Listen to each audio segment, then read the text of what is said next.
Very good. Okay. So as we're working tonight, please feel free to drop any questions down in the chat. Dr. Darden is here with me today from Future Readiness, and she's going to help monitor that for me because when I start presenting, I can't also see the chat. So she's going to help with that, and we'll answer all your questions. But we just are so grateful that you're here tonight. So thank you so much. I'm going to go ahead and start sharing my screen.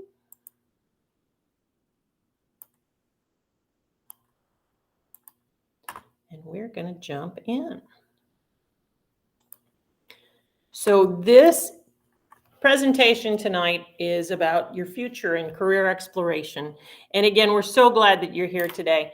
My name is Peggy Mitcha. I am the Assistant Director for Career and Technical Education here in the school district. We call it CTE for short.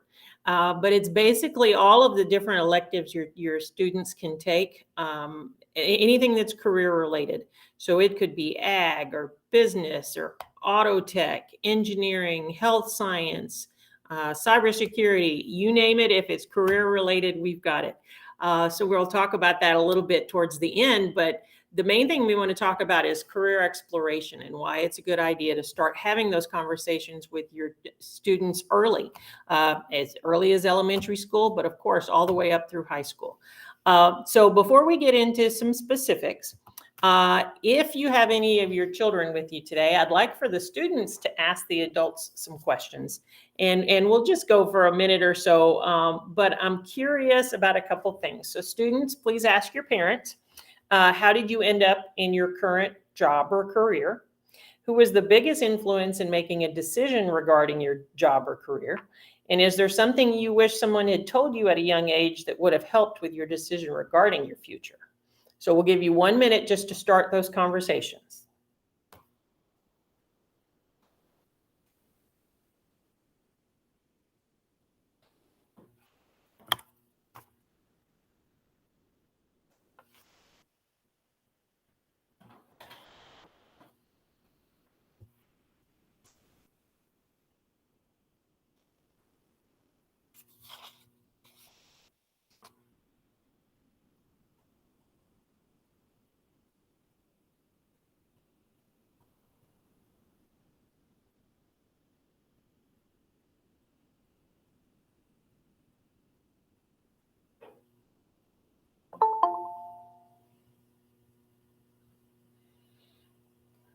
Thank you for joining us. We just have any students that are on the call with their parents, we just ask them to ask their parents a few questions, and we'll get back together here in just a second. So I know 1 minute isn't very long to start this type of conversation, but I hope as you have time, you continue the conversation, in the car, wherever you may be, because it's great for our kids to hear about our paths and how we got where we are. Students, if you are with your parents and you've had some of these conversations, you probably heard a lot of different things. Some of you may have heard your parents say, I knew I wanted to be whatever that is, maybe a teacher, a nurse, a doctor, whatever it is. I knew I wanted to be that. I went to school, I got trained for it, and that's what I'm doing in my career. But you may have also heard some other stories, like perhaps your parents didn't know what to study when they got to college or their next level of education. And so they changed their major a few times until they found the right fit. Or you might have even had stories from your parents that they thought they knew what they wanted. They went to school and got trained for it. They did that career for a while, but then they really didn't like it. So they went back to school. All of those are completely normal. Okay. That's happened to all of us. I have friends, I have family members that all of those things have happened. And they may happen to you too. But as much as we can, we want you to think out ahead of time what you might want to do as a career. Try some courses in high school that'll help you figure that out if you really do like that or not. And hopefully we can save you some time down the road. So for example, what do I mean by that specifically? Why do we want to start talking about this now? So that you can start exploring and learning more about a different career while you're in high school. So we have in career and technical education, we have over 120 different courses you can try. And I mean that sincerely, over 120. You can try 4 different courses, at least a few more actually, in engineering. You can try more than 4 courses in law enforcement, more than 4 in business or ag or marketing, many, many different subject areas that we have. And the idea is that you can try something on and see if it's a good fit for you or not while you're in high school. And that way, when you are older, you'll have a better feel for that career. You can learn more options or details about that career. Here's a good example. Most of us know what a nurse does, at least a little bit, right? Because we've all been to a nurse at some point. But there are a lot of extra things that maybe we don't know all the details of. Once you take 4 of our courses about healthcare, you would know much more detail about what a nurse does and if that's really what you would want to do or not. But that's true of all of our career classes. Maybe you're thinking about being a teacher, or maybe you're thinking about being a police officer, or you're thinking about being an auto repair person. All of those things will let you try 4 years of it to see if it really is a good fit for you or not. Another reason why we talk about some of these things in high school is so that you have a better idea of what you want, what kind of education you need after high school. Here's a good example. I was very fortunate. I knew I wanted to be a teacher. So I knew to be a teacher, I had to go to a university and get my bachelor's, a 4-year degree, and my teaching certification. But I had one brother who wanted to be a carpenter and another who wanted to be an electrician.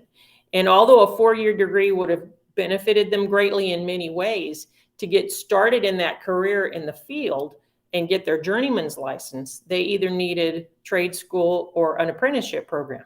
So by the time you finish our programs in high school, you'll have a better feel for what you may want to go for as a career. So then you'll know what kind of education you need to get that career.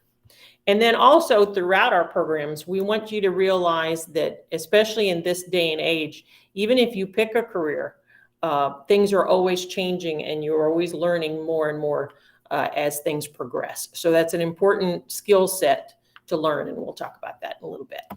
So if we can do all of that after high school, you'll have a better idea of what type of career you do like, and even really which ones you don't. I mean, let's say right now you think, hey, I want to be a vet. Well, you perhaps take 4 of our classes in ag, and afterwards you go, I really didn't enjoy that.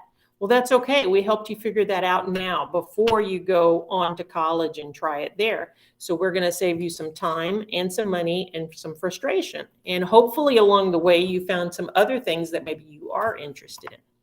Again, we'll help you figure out the right kind of school that you need to study and get certified or licensed in whatever it is you do want to do. And again, we'll talk about the adapting world. So how are we going to do that? Well, we're going to do that tonight in 3 phases. One, we're going to talk about what kind of careers are out there in the world right now and how and where you find out about those on the web. You'll all have access to this PowerPoint after tonight. They'll send it to you sometime in the coming days.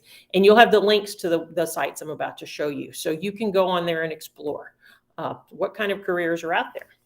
You'll also learn to do some self-assessments where you learn more about yourself. There may be things you don't even realize you might want to do or hadn't considered before. And then we'll show you where you can find out information about what's offered at all our different high schools. So those are our 3 goals for tonight. So we're going to start first by looking at some career information. And this screen, as it says at the top, is from the Occupational Outlook Handbook. That is a national government resource. And I pulled this particular screen in February of this year. But if you go to that link when you get it, you can pull up the latest information. But what I love about this particular slide, and ones like it, is it tells us the fastest growing occupations. And notice this year range over here. This is between 2019 and 2029. These particular careers are expected to grow this percentage. Now, why is that important to me?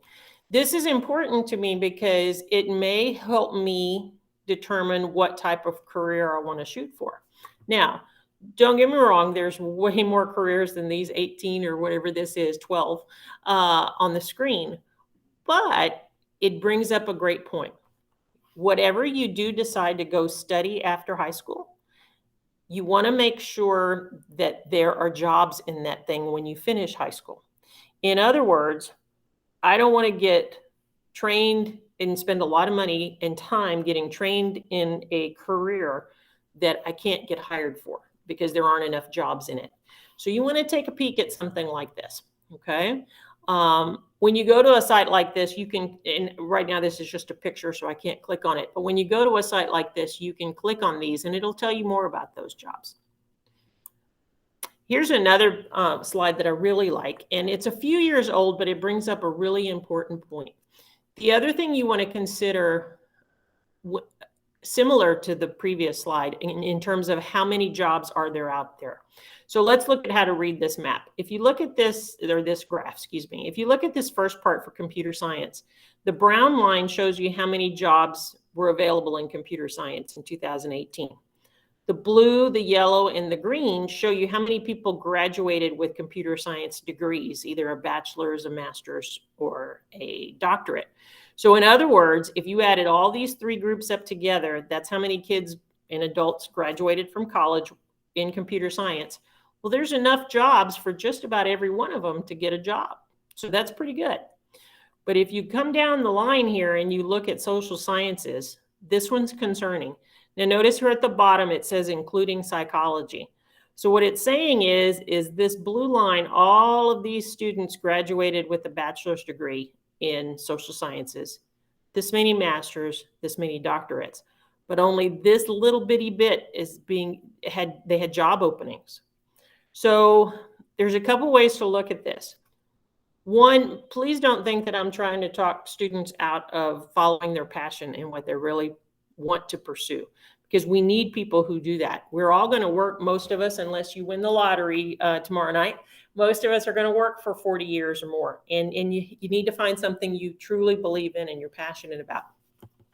But it's also important to be realistic, right? So if there are only this many jobs in psychology, for example, maybe I have to stretch my definition of what types of work I do, right? Rather than just being a psychologist, which not just, you know what I mean? That's an important job, but rather than just looking at that one title, maybe I have to go and get more education and go become a psychiatrist.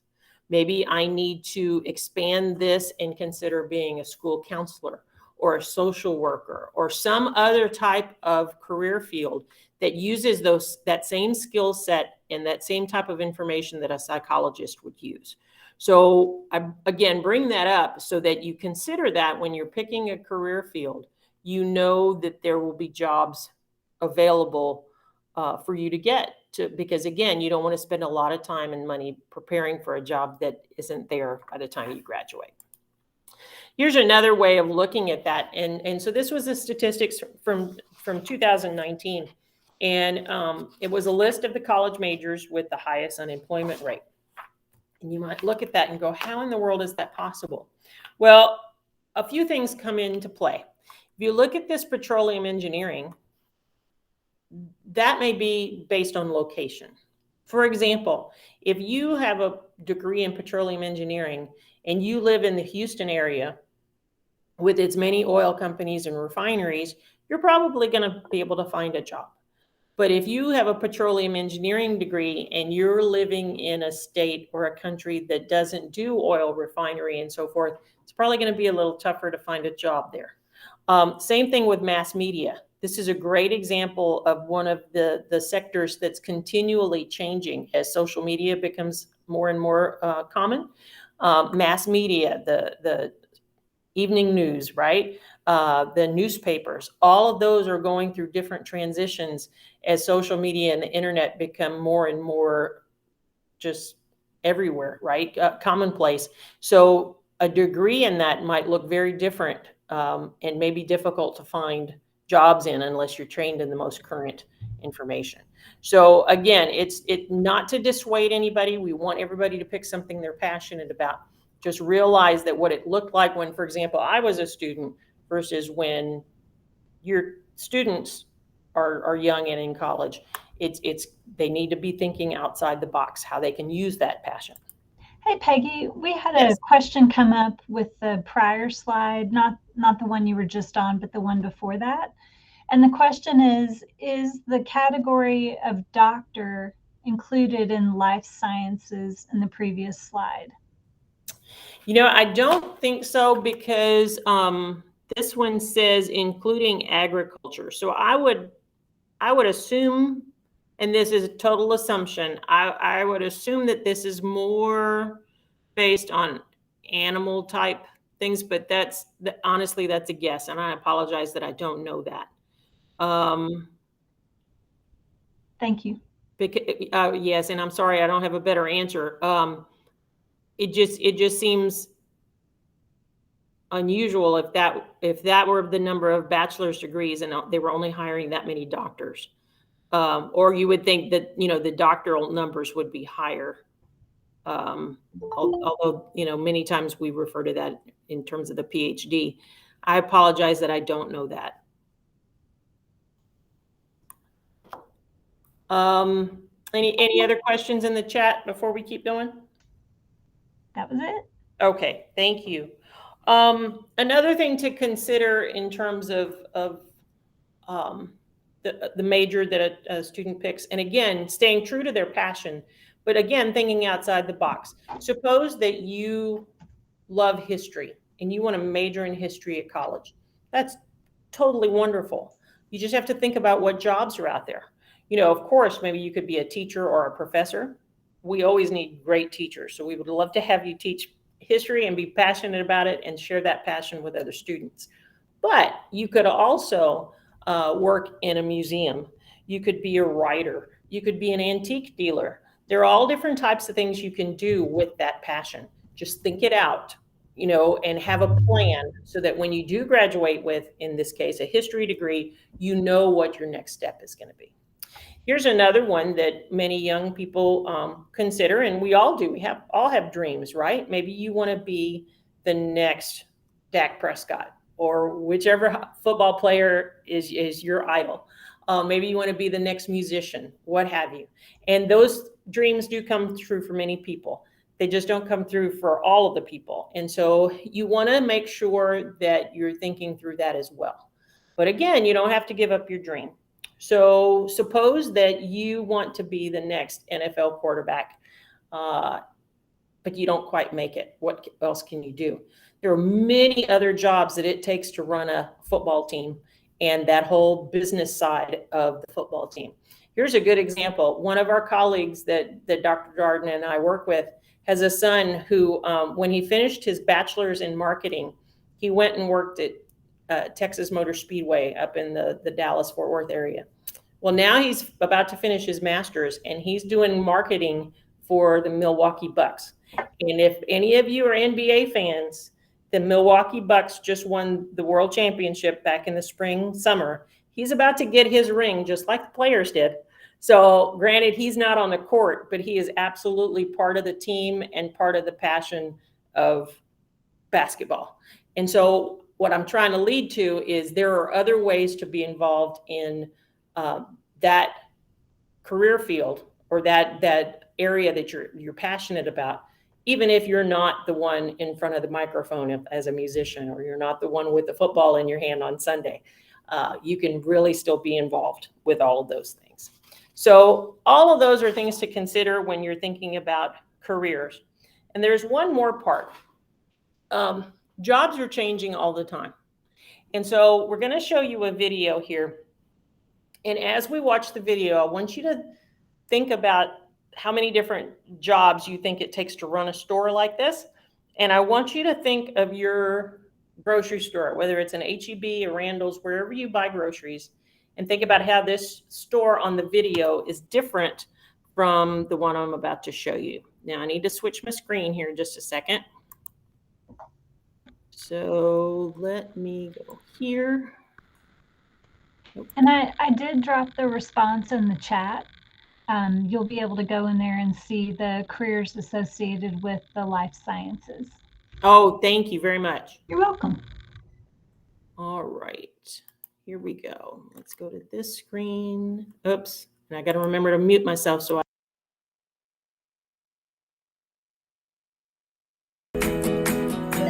4 years ago, we started to wonder, what would shopping look like if you could walk into a store, grab what you want, and just go? What if we could weave the most advanced machine learning, computer vision, and AI into the very fabric of a store so you never have to wait in line? No lines, no checkouts, no registers. Welcome to Amazon Go. Use the Amazon Go app to enter. Then put away your phone and start shopping. It's really that simple. Take whatever you like. Anything you pick up is automatically added to your virtual cart. If you change your mind about that cupcake, just put it back. Our technology will update your virtual cart automatically. So, how does it work? We used computer vision, deep learning algorithms, and sensor fusion, much like you'd find in self-driving cars. We call it Just Walk Out technology. Once you've got everything you want, you can just go. When you leave, our Just Walk Out technology adds up your virtual cart and charges your Amazon account. Your receipt is sent straight to the app, and you can keep going. Amazon Go. No lines, no checkout. No, seriously.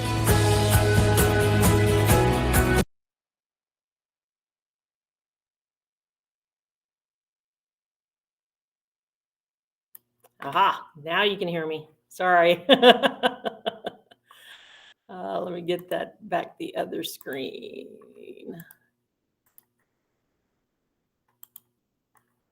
All right. So I hope you saw some things in that video that you went, wow, that's pretty cool. Because I know I did when I saw it. And this was actually 4 years old. But again, it's such a neat example. They were piloting this store, I believe, in San Francisco. And so they may have many, many more by now. But again, I want you to compare this to, again, your HEB or your Randall's. Some things are the same, right? Somebody still has to stock the shelves. Somebody still has to keep the store tidy and clean and those types of things. But then there's a whole different standpoint from there are no checkers. There's nobody dealing with cash. There's nobody doing some of the things that we, again, see at our HEB. But they are going to have to figure out security, whether that's physical security or some type of electronic security that's done through the technology. They're going to have to, of course, work on their technology and make sure everything's working, from scanning your phone to, again, like the lady with the cupcake, detecting what she actually has in her bag or on her person as she's leaving so that everybody's charged correctly. You have to have tons of programmers who are working in that store, or for that store, to make all of that work correctly. Your networking, your computer network capabilities will have to be astounding, and I'm sure there's going to have to be tons of backups and all types of things in case your network goes down. Do you have one that'll kick in and take over if something goes wrong? All those types of things that yes, our HEB has to an extent, but it doesn't have it to this extent. And we bring this up just to show you how things change and evolve. And if you looked at people like in my parents' generation, it was very possible for them to get trained in a job and keep that job literally for 40 years or more, and do that job well and take care of their families. In my generation, it's started to change some, right? But not nearly as rapidly as it's going to change for our students. So for me, for example, I was a computer science teacher, and did that for a little over 20 years. And so in those 20 years, I could start to see that change. In other words, I had to keep learning new computer systems, new programming languages, and I had to keep teaching it to my students. And if I hadn't kept up, I wouldn't have kept my job as a computer science teacher. I might have taught something else, but not that. So I bring that up just as a small example of something that's changing along the way. And so you as students now will have that and it'll change faster. So you want to make sure you have a growth mindset. And what we mean by that is that ability to learn that next thing and the eagerness to learn that next thing so that you can stay current and keep employment. But I can also tell you it makes it more fun. If I did the same thing all the time, I'd get bored. So it makes it fun to learn the next new thing. So those are the parts we wanted to talk to you about jobs, things to consider. What types of jobs are out there, how many openings there are for those jobs, and what's realistic in terms of what's going to be, what types of jobs are going to be hired or in the future. And we'll look a little bit more about that in just a second. The next thing I want to do is I want to take you to this site. And again, you'll have these links on the slideshow when you get it. This is a site from the Texas Workforce Commission. And I love this site. It really has some powerful tools. And so when we go to this link, we're going to click on Explore Your Bright Future and go to the section for K-12 students. So we're going to click on Explore Your Bright Future and K-12 students. Now, there's tons of stuff here in this circle, and we're going to do several of them tonight. There are others you can go back and explore. This is completely free. Anybody can use it at any hour of the day as long as you have internet. And there's no login. You can just use it immediately. The one thing, though, is you can't save your results electronically. So if there's something you really see that you want to make sure you bookmark something or you print something or what have you, okay? But you can come in here and use it as many times as you want. So we are going to do several of these, and we're going to start with probably my favorite called the Texas Reality Check. And when you click on Texas Reality Check, it takes you to different things, but our favorite one to use with our students is called a lifestyle calculator. And we're going to start this reality check in just a second. But as we do, students, I want you to imagine that you're 22 years old. You just finished college or trade school or your apprenticeships, or you just spent 4 years in the military, whatever it is, and you're ready to start your first real job and move out on your own. Mom and Dad, I know you're happy to hear that. But you're ready to move into your first, non-college kind of life. So this is what the reality check asks you. So it says, hey, where do you want to live? So let's suppose we want to stay in the Austin area somewhere. And then it asks you, how do you want to live? Do you want to live at home, have a small studio apartment, 1 bedroom, a 2 bedroom, or a house? Well, I don't want a roommate anymore at 22. I want a 1 bedroom apartment. So that's going to cost me probably $900 a month. So then it says, okay, which of these things do you want? Well, of course I want internet. And yeah, I have to have a cell phone, water and gas, and electricity. But maybe I can save a little money if I stream more. So I'm not going to do cable right now. All right, food. Well, I want to go out to eat with my friends and stuff, so I'm going to eat at home and dine out. $450 a month, really? Yeah, really.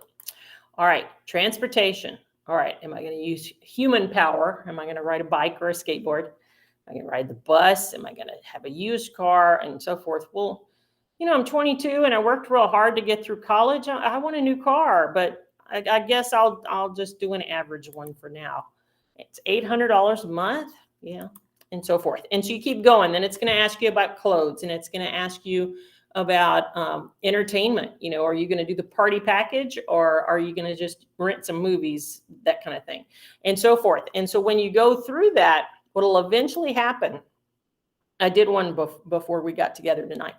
It'll add up all the choices you just made, and it'll tell you to support that lifestyle, you need to make at least $82,000 a year. Guys, that's a lot of money for a 22-year-old, okay? But then over here, it tells you, well, these are the occupations that you can do to make that kind of money. So if I go to the occupations, and forgive me, it didn't sort it for me, but that's the idea. It'll pull up that list of what will make, and it went to zero, what will make the $82,000. And then I can look at what education I need to get that career. So again, the reality check is one of my favorite pieces. Please take some time to do that.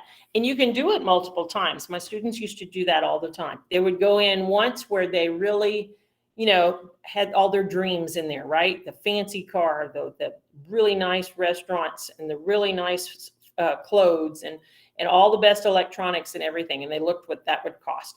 And then they said, all right, let's pare it down a little bit. What if I took the bus? What if I, only ate at home, and all those kind of things. And so it starts to give students a sense of budgeting and how that works, okay? But all of it eventually tells you what kind of career you need to support that lifestyle. So we really, really love that one. Peggy, would you be able to drop the link to that into the chat? Let me give you the link to this. And well, or no, I can do both. So here's Texas Reality Check.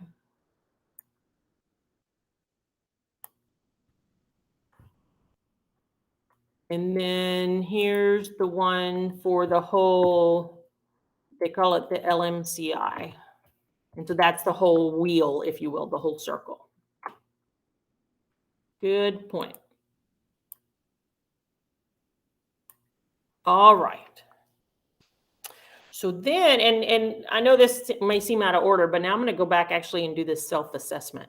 So the self-assessment is another one of my favorites because, many students and many adults say, hey, I don't know what career I want to do. Where do I even start? So I've had my own daughter do this before. And you click on this self-assessment, and it's going to ask you a bunch of questions and ask what you like and what you don't like.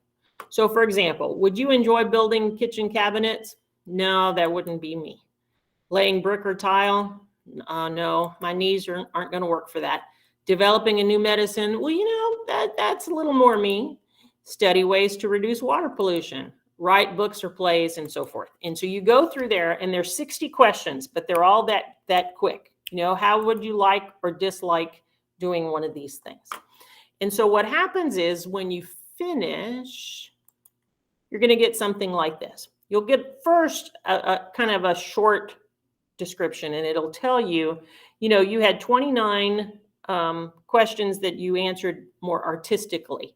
And so that means that these careers often require self-expression, and the work can be done without following a clear set of rules. But at the same time, I'm also very conventional. Usually there's a clear line of authority. These occupations can include working with data and details and so forth. So that just gives you a general overview. But then what it does is it gives you a list of careers that match the things you just said you like or don't like. And it tells you over here how good the fit is, whether it's best or great or good. Okay. It tells you the annual salary for that position. And it tells you in Texas how many openings there are each year for that position. Okay. So this one is a great place to start. You do your likes and your dislikes, and then you come in here and you can see a list of things that it suggests that might fit you. So a couple of things with this. I really suggest, and my students didn't always like this, but I would make them do it, that you do this once a year. As we grow and change and learn more, our likes and our dislikes change. And so it's important to revisit this every so often, especially as a young person who hasn't quite decided on their career yet, right? Because this may give you some new ideas that you hadn't thought of. The other thing I want to challenge our students to do is to be open to this list and really take it seriously or think about it. Here's where I'm going with that. Somebody in my class would always get on their list that they should be a mortician, somebody who works in a funeral home. And somebody would always say, oh my gosh, Ms. Mitchell, there's no way I would do that. And so we all understand there's a part of that can be uncomfortable for some folks, but there's another part of that you really need to stop and consider. I mean, and if you like science and so forth, the physical part may be something you would enjoy. But the other side of that is you talk with your students about the people side of someone working in a funeral home. They are compassionate, they're caring, they help people in their time of need. They can be logical and handle a situation when others are in crisis around them and so forth. Very similar to the way a nurse or a doctor or a psychologist, a counselor, a teacher could. So there are some of those qualities that overlap, right? So that's what I want to challenge our students to do, is look at your list. And some of them, yeah, we get a chuckle out of them, but some of them, if you really stop and think, you go, oh, okay, maybe that's why it suggested that I might like that career. So really take some time with that list and see what you think. All right. Now, you could do this next part from that screen I was just on, or you can go to Explore Careers in Education. So under Explore Careers in Education, you've got two tabs up here. We're going to start with Careers, and we're going to go to Occupation Information. Now, you'll see there's other stuff here, and I'm just barely scratching the surface here. You have tons of things to go through here, but I'm going to go to Occupation Information.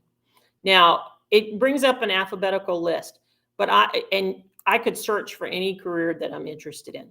But just to show you what one of these careers tells you, let's just go to the very first one. So for accountants, it gives me a short description of what an accountant does, tells me the annual average wage, what's the employment rate, what education do I need to do that career, and then it tells me which high school endorsements may help me to get to that career. Then if I'm not sure what an accountant does, it gives me some of the things that an accountant does. But then it also gives me a short video. Sorry, it jumped on me. It gives me a short video that I could watch as a student and see what an accountant does. And my favorite part is this employment outlook. And this goes back to what I was saying about a career earlier, in terms of you don't want to get trained for a career that then you can't get hired for. So how do accountants look in that scenario? So if you scroll down here a little bit, you have two lines here that are really important. That first line tells us what the Texas employment rate was in 2018. There were 128,000 accountants in Texas. But they're projecting that by 2028, there will be 152,000 accountants in Texas. So in other words, another 24,000. So as Texas grows, as some of our current accountants retire or move away, we're going to need more and more accountants. So this would be a great career to consider because there's going to be growth in that field. As you go down, you can break it down further by parts of Texas. There's a map here, and it shows you on the map which parts of Texas are hiring that career more than others. Knowledge, skills, abilities, certification, all of this information is there about all of the jobs, all right? You might wonder, what in the world is an actuary? Why do they make $120,000? You go in there, you're going to get all that same information. Okay, so really take some time with the careers that you might be interested in. And again, you can find it alphabetically or you can search for it up here. Now back on this screen, I want to explore education. Now, as time permits, we're doing pretty good. We're going to look first at one school, and then we're going to come down and compare schools, which I love that tool as well. So school information, same thing. I could pick one alphabetically, or I could go look for one. So let's say you're all going to University of Houston. That's my alma mater. We need to all go to University of Houston. They're playing basketball tonight. Y'all need to cheer for them tonight. Okay, so when I type in a school, what's it going to show me? Well, it's going to show me, when the school was founded and how many libraries they have and that kind of thing. Then it's going to show me all kinds of stuff. If I go to admissions, it's going to tell me that if I want to apply, I have to do it by May, and there's an application fee, okay, and so forth. It's going to show me tuition and costs. Now, this was always a great conversation starter that I had with my students, because some would want to stay in Texas to go to school. Some would want to go out of state to go to school. And we would start talking about the difference in prices, and somebody would always ask why. Well, if you think about this one, University of Houston, of course, is in Texas. Your parents have been paying taxes, so they get a better rate than perhaps somebody who came in from Florida who wants to go to University of Houston, because the Florida parents have not been paying Texas taxes. So they have to pay a little bit more for their child to go to school here. But regardless, this shows you how much tuition is going to be, room and board, meaning if you're going to stay in a dorm on campus. There are extra fees that the colleges like to charge for different facilities on campus, and what that's going to cost you per year. You can learn about academics, you can learn what athletics they have, what scholarships, and then enrollment. Enrollment is very important to many students. You know, like I said, I went to the University of Houston. I didn't mind going to a large school. But my niece, for example, who just graduated a few years ago, she wanted a small school. So she went to Abilene Christian College or University, much smaller, because she wanted a small type atmosphere. So you have to decide on your own what fits your personality. And then it goes in and it shows you different things that are associated with the school. So one more piece I want to show you, which again is very powerful. Under Explore Your Education, we want to compare schools. So let's suppose I want to look at the University of Houston.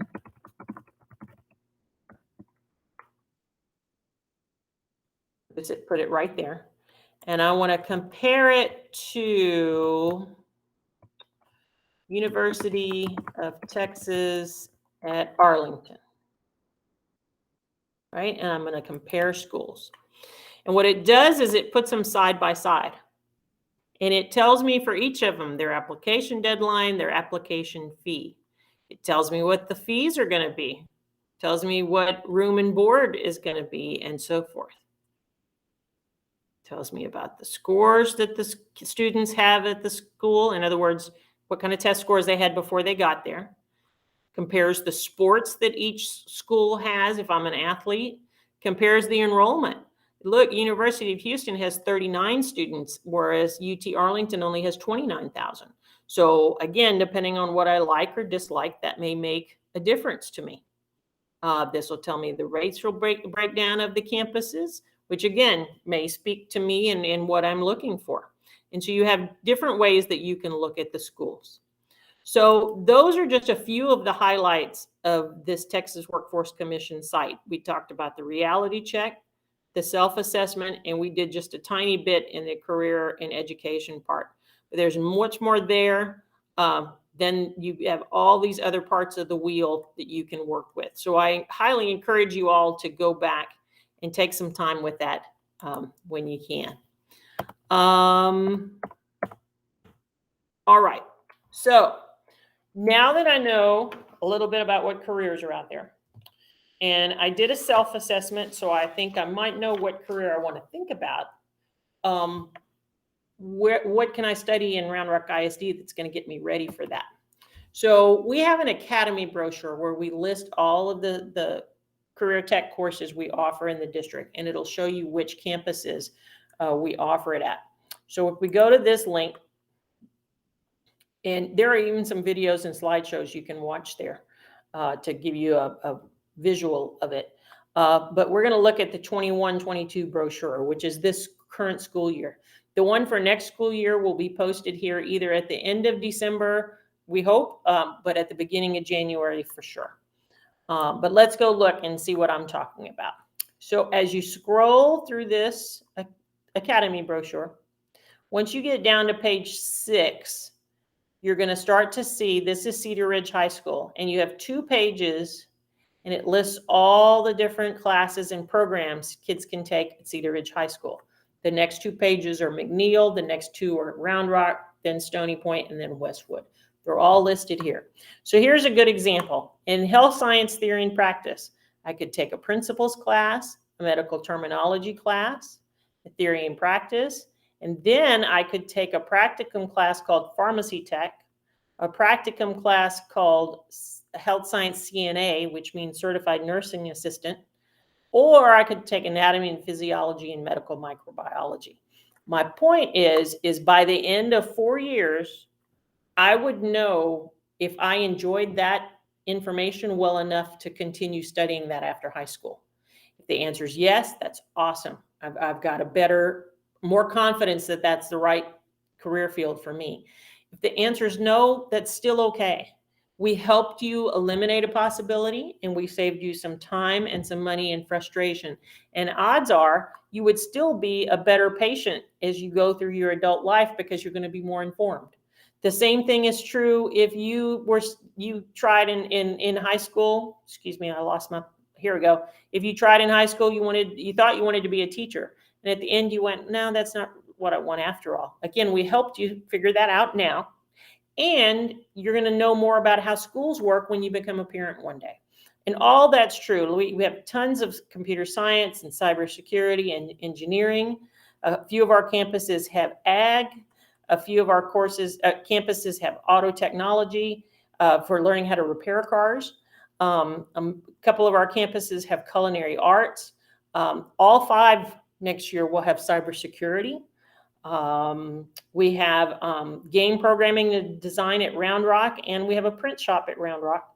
So take some time to go through these list of courses and see what we have out there. Because again, if there's a career that you think you might be interested in, you can try it here in high school and take 4 courses in it. And sometimes it's 3. It depends how long the course is.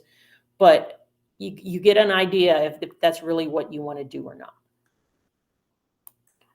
All right.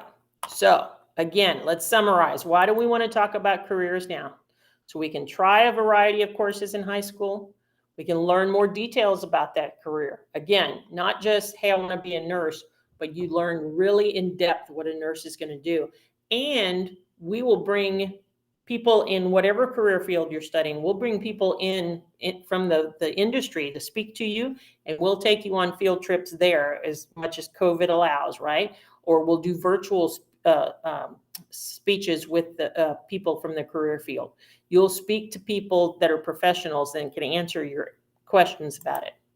Again, we'll help you figure out what kind of school you need or what kind of training you need after high school to be able to get that career. And again, all along, you'll be learning about how to have that growth mindset where you're open to change as the career changes. So remember, the goal is to learn about careers and yourself now so that you're better prepared when you leave high school and have a better picture of what you want to do next. Please don't be afraid to ask questions. This can save you lots of time and money and frustration. I promise all of us adults are here to help you. And we all felt what you may be feeling. We all felt that at one point, right? Like, oh my gosh, I don't know what school I want to go to, or I don't know what I want to study. I don't know what I want to be when I grow up.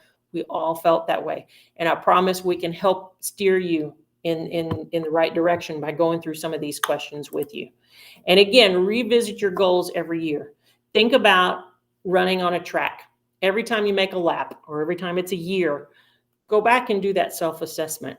Go back and think, hey, do I really want to study this, and so forth. And then learn all you can before you have to make a decision. As adults, we call that making an informed decision, right? Studying about the different schools, studying about the different careers, and so forth. So that, again, you save yourself time and money and frustration. So here is my email address. We'll open this up for conversation here in a minute. But if you think of things tonight or tomorrow or the next day, and you go, hey, how did she do that? Or where did she find this? Or who do I ask in the school district? Please feel free to shoot me an email. I am more than happy to help you. And if I don't know the answer, I will help you find the person who does. So I'm going to stop sharing here. Let's see, Dr. Darden, do we have any questions in the chat? Not at this point in time. But one of the things I would really encourage you to do, we had a chance to interview high school students a few weeks ago, and we love to ask them questions about, looking back at yourself at the beginning of high school, what advice would you give to yourself if you could look back? And one of the things that our juniors and seniors shared with us is they really wish that they had revisited some of the career inventories that Ms. Mitchell showed tonight. they wish that they really would have focused on retaking them like every 6 months or so and really paying attention to how their interests changed. They also said they really felt like that kind of information would have helped them in those counseling meetings where you go and you work on your 4-year plan with your parents, that if they had walked in with those areas of interest, it would have really helped them better make some of those decisions about what classes they wanted to take for the upcoming year. And so just encouraging you all, you don't have to wait for the school to do it. This is a really good thing to do at home. And also as an adult, even though a lot of us are in careers we love, it is kind of fun to take those yourself. And just talk with your kids, just about how your interests have changed across time too. It's a nice way to connect with your kids. Absolutely. Thank you for that. Mm-hmm. So if you have any questions, feel free to drop them in the chat, or really at this point, you can unmute yourself and ask if you have any questions.